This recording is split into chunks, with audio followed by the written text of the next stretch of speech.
I hate the word vagina. It's not the concept I hate. I'm down for the concept, but the word has to be like in my bottom three in basically all of English. It might be my bottom one. I think it's my least favorite word.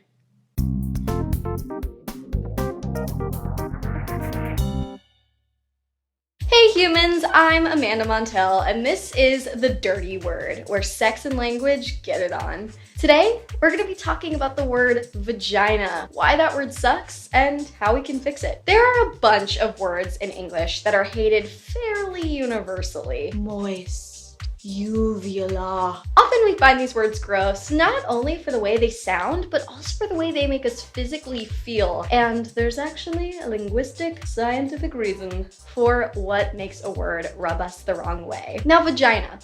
That word is 3 syllables, way too long and complicated for any English word to be considered fun. English speakers tend to prefer words that are short and have a little snap, crackle, pop to them.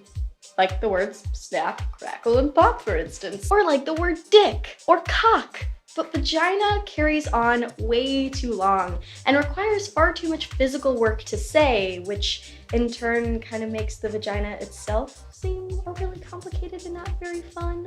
Not to mention, this word starts with a buzzy, toothy v sound.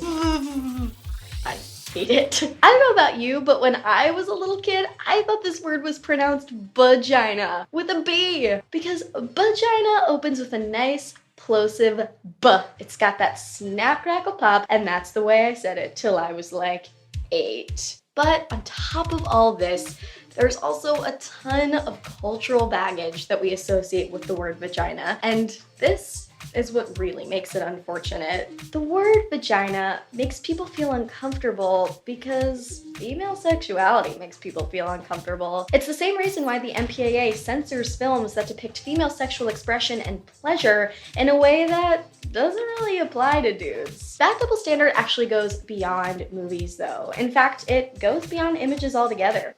Sneaks into language. Get this.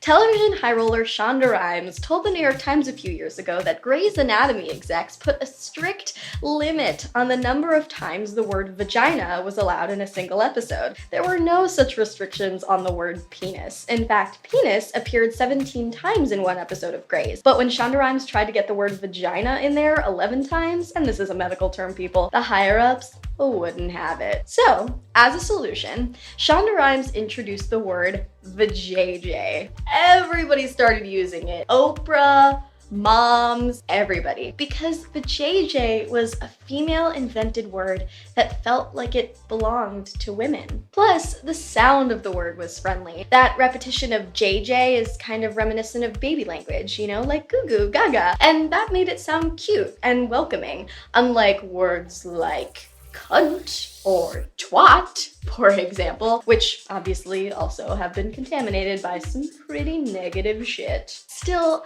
I don't want the word for my vagina to sound cute. I want it to sound beautiful and strong. Plus, I want a word that accounts for more of my body parts than just the tube that connects the cervix to the outside world. But what about the freaking uterus and the clit and the labia? I want a beautiful, strong word that represents it all. So, I spoke with a bunch of badass women, writers, linguists, friends, to come up with a list of potential replacements for the word vagina. Here are my favorites.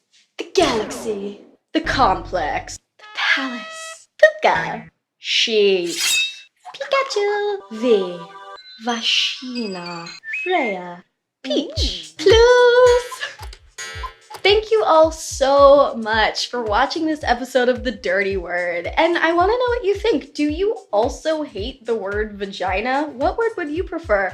Let me know in the comments below. And remember, stay dirty.